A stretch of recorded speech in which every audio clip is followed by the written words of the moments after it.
సమస్త శుభాలను చేకూరాలని కోరుతూ స్త్రీకి సౌభాగ్యాన్ని ఇచ్చే పండుగే ఈ ఉండ్రాళ్ల తద్ది. ఉండ్రాళ్ల తద్ది ఎప్పుడు చేసుకోవాలి?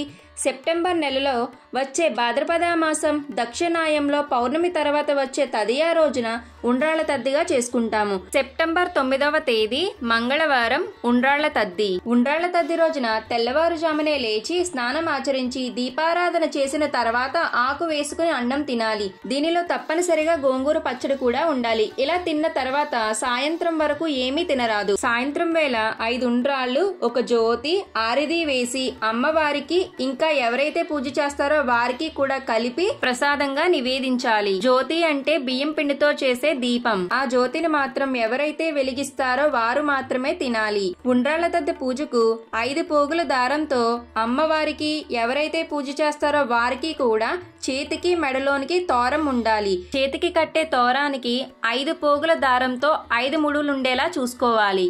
పూజ చేసిన తర్వాత నక్షత్ర దర్శనం చేసుకుని పలహారాన్ని స్వీకరించాలి. ఈ వీడియో మీకు నచ్చినట్లయితే ఇలాంటి మరెన్నో వీడియోస్ కోసం మన ఛానల్ని సబ్స్క్రైబ్ చేసుకోండి. రుషిక క్రియేషన్స్. Thank you.